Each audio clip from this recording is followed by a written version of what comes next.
Quand on pense à l'INSEP, on imagine immédiatement des athlètes de haut niveau, des entraînements intenses, des podiums, des médailles. Mais derrière cette excellence sportive, il y a aussi une autre force, souvent méconnue, la recherche. Au cœur de cet institut d'élite, des scientifiques passionnés travaillent dans l'ombre pour faire progresser la performance, préserver la santé des sportifs et repousser les limites de la connaissance.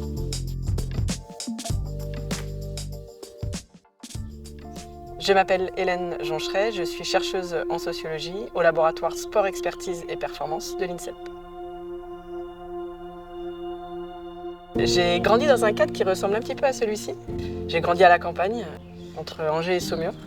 Pour moi, c'est vraiment une chance, justement, parce que j'avais ce sentiment de liberté, de pouvoir me mouvoir, me déplacer. C'est un terrain qui, d'ailleurs, n'est pas clôturé, n'est pas fermé. Et mes parents y tenaient beaucoup. Je ne me rendais pas forcément compte quand j'étais petite, mais je pense que ça a éventuellement joué sur ma personnalité. J'ai commencé ce que j'appelle le sport aujourd'hui, donc le sport en club, aux alentours de 6 ans de mémoire. J'ai un frère et une sœur du même âge, on est triplés. Donc on a pratiqué la gymnastique pendant 4-5 ans, je dirais. Concernant les années au collège, on a débuté en fait à Angers. C'est une transition avant de partir habiter dans une grande ville. Mes parents se sont arrêtés sur une ville canadienne, Montréal.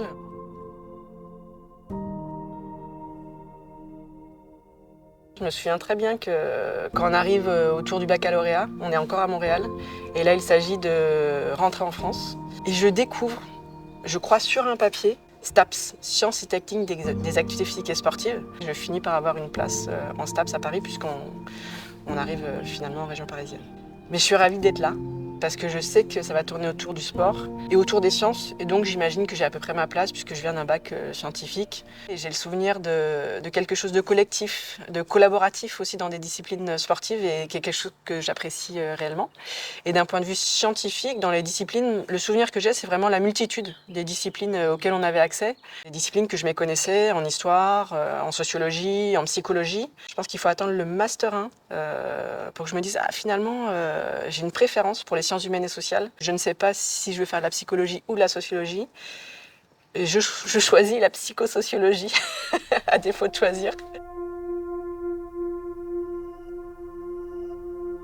Dans le cadre de mes études, je voulais absolument aller à l'étranger et donc je finis par atterrir en Australie dans le cadre de la 2e année de ma thèse. Le sujet de ma thèse, c'est de comparer des pratiquants de golf, de rugby et de surf en Australie et en France. Et je me dis que la 3e année, il faut que je la réalise en France parce que je sais, je crois en tous les cas à l'époque que mon insertion professionnelle, dans un premier temps, je vais la réaliser en France. Je sais que c'est un défi en sortant de thèse en sciences sociales et autour de l'objet sport. Pour moi, je crois que la voie royale est plutôt la voie de l'enseignement et de la recherche. Et donc, après la soutenance de ma thèse, on est fin 2005. Je poursuis avec un poste d'attaché temporaire d'enseignement et de recherche. Mais j'envoie quand même mon CV à la Fédération française de rugby. Et je finis par être contactée par le directeur technique national de l'époque. Et j'ai l'impression qu'ils veulent me recruter, mais ça me paraît assez improbable. Et puis finalement, j'obtiens ce poste de responsable de la cellule recherche à la Fédération française de rugby. Je participe quand même au concours d'enseignant-chercheur et j'y vais pour m'entraîner à passer des auditions. Donc j'en réalise un certain nombre, et dont une à l'université de Valenciennes. Je termine 2e au concours. Et quelque chose d'assez improbable arrive. Le premier, qui est un collègue aujourd'hui, refuse le poste. Je me dis que c'est l'occasion ou jamais. Et donc, je quitte à regret la Fédération française de rugby en restant collaboratrice scientifique. Donc ça, c'est une chance. Et je fais mes premières années en 2007 à l'université de Valenciennes, en STAPS. Enfin, je suis mise dans le bain directement.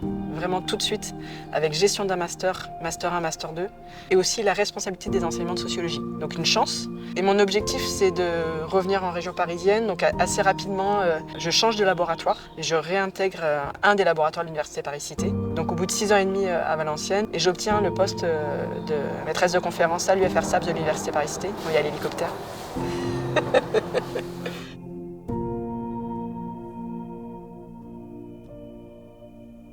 Par contre, quand je vois le poste à l'INSEP, je me dis « Ah, il y a un poste de chercheur ». On pourrait se dire que c'est très proche d'enseignant-chercheur, mais en fait, moi, dans mon esprit, maintenant je suis partie sur la voie des enseignants-chercheurs, donc j'imagine pas forcément que le poste de chercheur m'est accessible. Et quand je vois ce poste à l'INSEP, je candidate, j'ai la chance de l'obtenir, et ça fait maintenant 7 ans, non même 8 ans, que je suis à l'INSEP, détachée de mon poste d'enseignant-chercheur.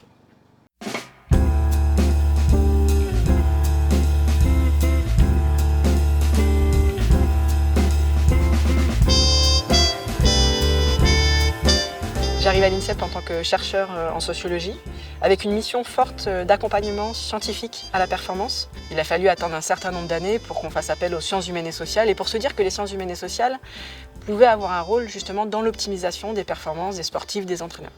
Donc moi j'ai la chance d'arriver à ce moment-là, et c'est pas anodin parce que finalement vont être lancées de premières enquêtes post-Jeux olympiques et Jeux paralympiques sur les conditions de préparation des sportifs, sur les conditions de travail des entraîneurs.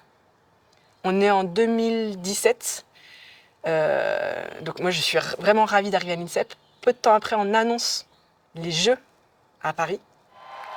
Donc j'arrive à une période incroyable où il y a une montée en puissance de toutes les professions autour du monde de la haute performance. Et c'est une chance parce que, comme je le disais tout à l'heure, la sociologie en est à ses débuts. Et là, finalement, on a des financements et on peut mener des recherches, on peut encadrer des étudiants sur ce sujet. Concernant les missions de chercheurs en sociologie à l'INSEP, les principales sont de réaliser des travaux de recherche avec et pour les institutions sportives. Ça veut dire qu'il faut qu'on identifie des problématiques, alors soit nous et qu'on les propose aux institutions sportives, soit encore que les institutions viennent nous voir et nous disent « Sur ce sujet, j'aimerais avoir des réponses de sociologues ou en tous les cas des réponses scientifiques ».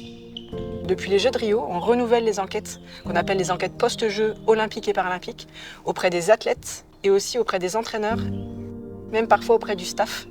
Et l'on observe les différences dans les conditions de préparation des sportifs, dans les conditions de travail des entraîneurs, en lien avec les performances obtenues. L'accompagnement des étudiants, que ce soit des étudiants en master ou des étudiants en thèse, est une mission qui prend un certain temps, mais j'aime beaucoup parce que ça me permet aussi de retrouver le côté que j'ai un petit peu perdu de l'enseignement et de la recherche, puisque en tant que chercheur ici à l'INSEP, on enseigne une petite trentaine d'heures par an, mais je retrouve ce côté-là à la fois avec les étudiants en thèse et master, comme je le disais, et également dans l'accompagnement scientifique à la performance, parce qu'il y a toujours ce travail de vulgarisation, de rendre accessibles des travaux.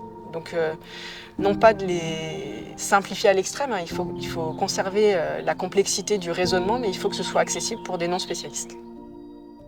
Au sujet des travaux de recherche que l'on mène avec et pour les institutions sportives, les résultats ensuite doivent être diffusés, donc on a différents supports pour les diffuser. On réalise soit des présentations orales à la demande des fédérations sportives, et on réalise aussi des rapports qui sont accessibles à tous, donc qui sont anonymisés. Ça c'est un point qui est important de nos travaux. On doit anonymiser les données que l'on récolte pour pouvoir les présenter justement. Un autre point de diffusion concerne les articles scientifiques. Donc on écrit un certain nombre d'articles scientifiques dans des revues qui sont plutôt des revues soit en sociologie du sport, soit encore en sciences du sport, et la plupart du temps en anglais.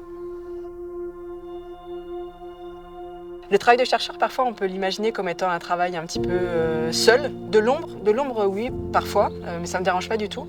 Et seul, ça m'aurait beaucoup dérangé. En fait, en réalité, le travail que je mène, en tous les cas, à l'INSEP, c'est un travail que nous menons, parce que nous sommes très nombreux à réaliser ces enquêtes.